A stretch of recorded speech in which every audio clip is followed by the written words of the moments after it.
Hello and welcome to another video for my channel with me, Sir 10 Death.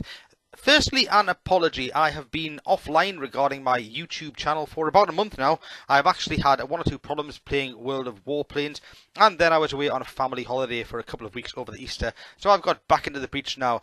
And when I was away, I found myself wondering, whatever happened to Armoured Warfare? Is it actually still worth playing?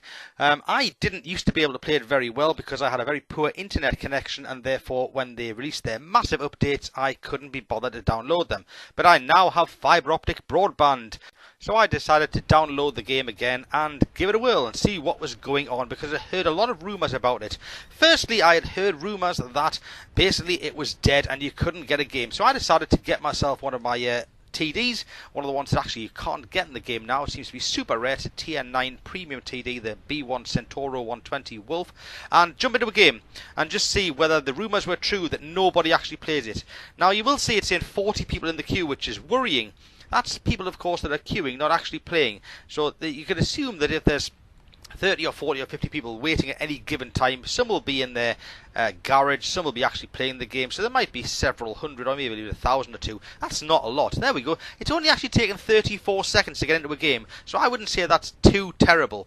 I am playing a PvE mission here, and that's largely because that tends to be what I favour. It's this one here. It's PvE Operation Meltdown, a one where we've got to we'll have a look and see what we've got to do. So here we go. We've got to stop the enemy destroying the dams, defend the facility, and look after the nuclear reactor. There's a Tier 10 main battle tank in there, and there's a couple of Tier 8s as well, and there's me, the Tier 9 wheeled tank destroyer. So I'm not really here to review the tank or anything like that. I'm talking about the game itself, whether it's worth playing. Well, I've answered one question straight away. The game does still actually work. People are playing this. It is Saturday afternoon here in the UK, so you could probably argue that well, that's prime time.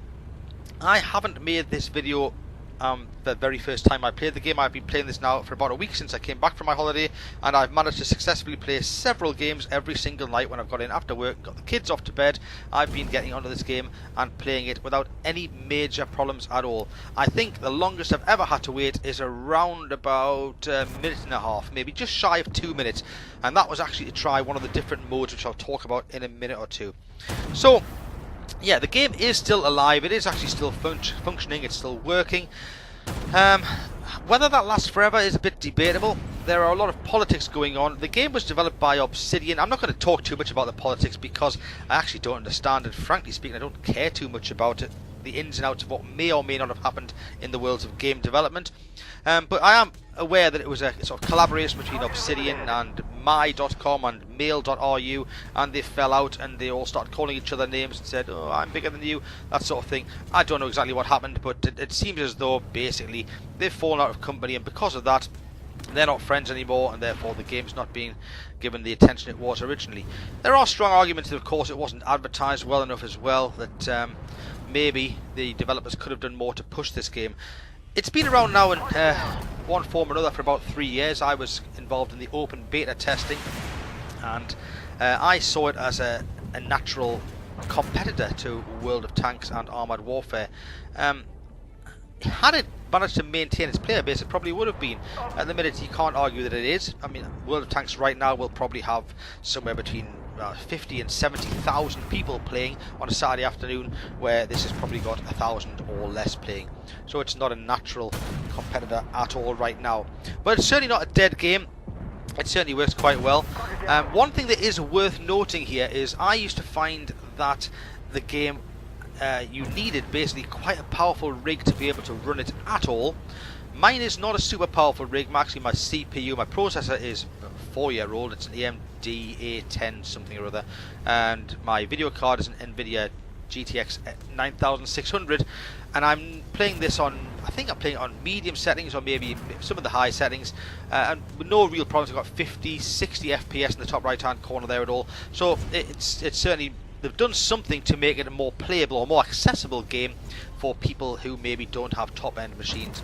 Apologies for the fact that I'm driving into dead tanks and things. I'm not quite sure. I'm not brilliant at driving these wheeled vehicles, not as good as I am at tracked vehicles.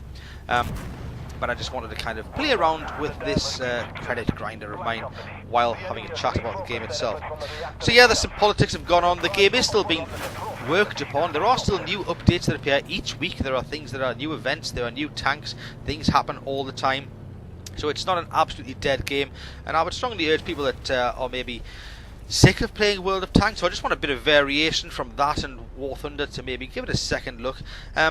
Download size, the HD version which I'm running here is still about 21 gigabytes, so if you haven't got a fibre optic connection, that is going to take a few hours. With fibre, it took me about an hour and a half, I think.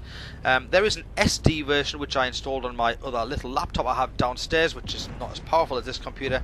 That was only about 12 gig. It took about an hour to take it down off the internet, which is not too damning at all, really. And that actually runs on that. I'd never thought it would, because frankly speaking, World of Tanks won't run on it. This will run on my little one. It takes longer to get into the games, but it will work on it.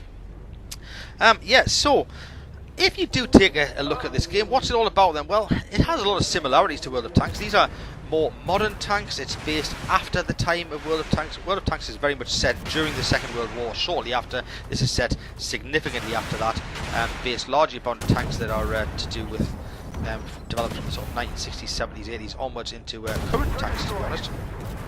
It has groupings of tanks, just like World of Tanks does. It has not got, they're not called light, medium, heavy and such. There are light tanks in this, but other than that you have light tanks, you have tank destroyers, that's a similarity. You have main battle tanks, which to be honest is what you tend to get in the real world these days rather than strictly heavy tanks. You have AFVs, armoured fighting vehicles, which tend to be highly mobile with interesting gun platforms. And you do have SPGs. Love them or hate them, they do exist in this game, but you can only play them in PvE mode, you can't use them in PvP. Speaking of that, I haven't actually tried any PvP this week yet, because I'm not really as much a PvP player. If I was going to play PvP, I'd go off and play World of Tanks probably. But I am told the PvP section of this game is fairly dead, except for peak times. I might be corrected by that. Somebody might put a comment and say, actually it works fine. Possibly, I don't know. Yeah, so what I have done is I've tried the story mode. There's a current story mode active called Caribbean Crisis, and I've played that and had no real problems getting to that game at all as well. Well, actually, I did have a tiny problem. It doesn't seem to like matching you up with people from around below tier 4. So if you're very much a starting out player with low tier tanks, you might struggle to get into that game, or you might have to wait a long time. But once I played tier 5, 6 or 7, no problem at all. It went straight in within a minute or so I can play story mode, I can play PvE without any real problem. I think Global Operations, the fourth mode that I haven't mentioned so far, is also still working, but again, like PvP, fairly dead except for peak times. So yeah, there's 5 classes of tank. Light tanks tend to be, well, light tanks in most games, more based about a highly mobile platform and doing a bit of spotting. Main battle tanks are, I suppose, what you'd call the natural progression from sort of heavy tanks. They are heavily armoured and have heavy firepower, but not very mobile at all.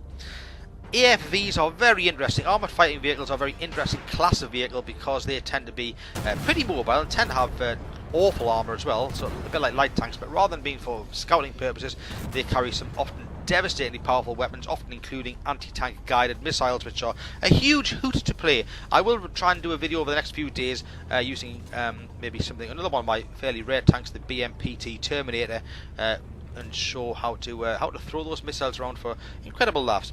And as I said, there are SPGs, but you can only use them in PvE mode. Frankly speaking, I haven't found the SPGs to be as much fun in this game as they are in World of Tanks. I'm quite a fan of them in World of Tanks. In fact, I've played hundreds of battles in my back Chatillon 155, 55 at tier 9. But I'm not such a fan of them in this game. They don't seem to have such an effect, and you often find yourself bottom of the team in terms of outcome of scores by using one.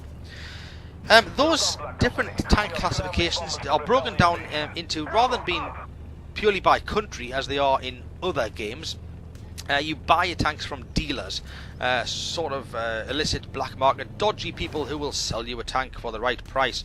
And there are actually 4 of them in the game at the moment. 3 kind of normal dealers, I suppose you'd call them, and 1 which I'll talk about in just a moment. The first one, Sophie Wolfley, hard to say. She deals largely with tanks from the USA, has a mixture of main battle tanks and, oh, that's some shocking driving, apologies for that, trying to drive up a mountain. I was trying to get an angle to shoot this tank over here and just wasn't really looking at what I was doing. Here he comes, so let's finish him off now instead anyway. Or tickle him to death. as the case may be. Yeah, Sophie Wolfe, she deals with USA-based tanks. There's Marat Shishkin, he tends to deal more with European tanks. Zhang Feng, he deals with Eastern tanks, the ones from China and the likes, and he has all the SPGs. There is a fourth one, Oscar Faraday. He's a bit different because you won't get a tier 1 tank from him at the beginning. Instead, he is a dealer that will provide you with tanks that you unlock by completing certain requirements elsewhere in the game.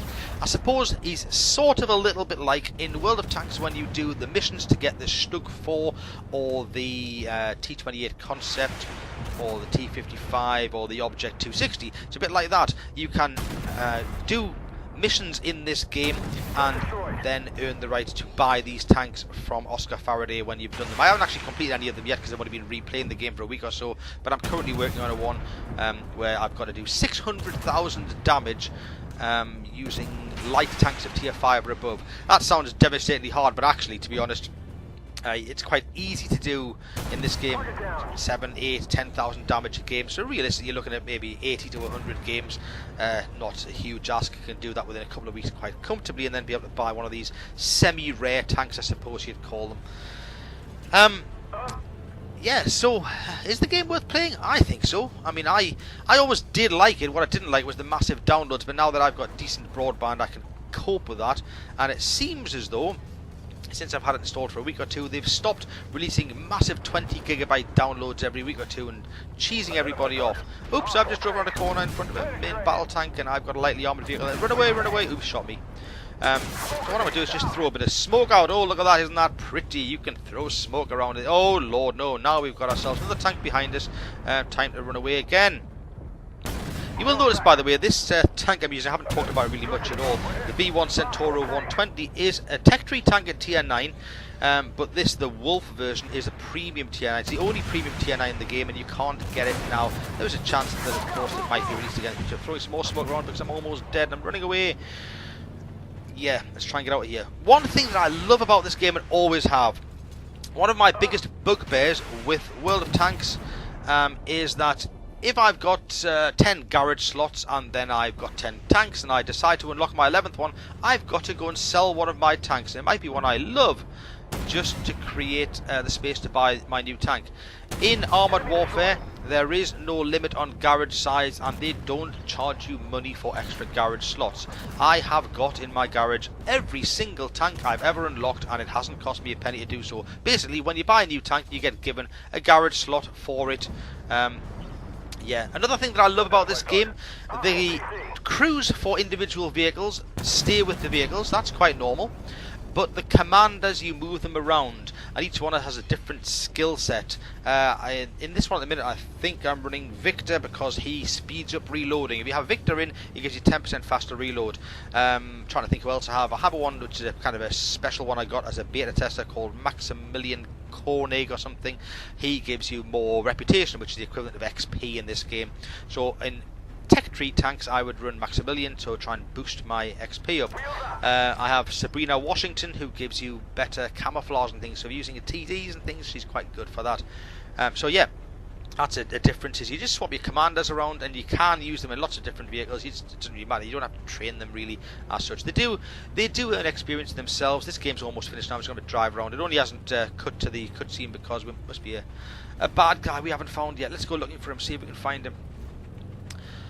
Anyway, yeah, I'm almost finished this video now. The video's title was, is it actually still worth playing? Personal opinion, I think it is still worth playing. I made this video partly to give it a bit of a plug, to give it a bit of a push, and hopefully get some people out there maybe thinking, you know what, I forgot about Armoured Warfare, I haven't seen it for 2 or 3 years, I'm going to go back and check it out again. And fingers crossed it might be that some of these people decide to get involved in the game again, and maybe even add me to their list, and I'll happily play some. They're probably not called platoons, divisions, divisions, whatever they're called. Play some with some people. Should you ever get a chance to buy this tank, by the way, is it worth getting? This is not a review of that tank, but I just left that pretty loading screen in because it looks quite snazzy. This is the current loading screen because of the Caribbean Crisis story mode that's on offer to play by anybody and everybody so far. Come on, jump back into the garage, show me what I did in my fairly average game. It wasn't a great game. Look at that, 311,000 credits. Ouch. There you go. So Yeah, but it was a very average game. Didn't do a fantastic amount. 13,000 damage. The tier 10 guy, unsurprisingly, did nearly 18,000 damage. But it did outscore the 3 tier 8 guys. So is it worth playing? Yes, it is worth playing. Please throw a bone out there to my.com or Obsidian or mail.ru, whoever it is actually making this, and play it. And join me on the battlefield. Thanks for watching the video. Please do subscribe. Cheers now. Goodbye.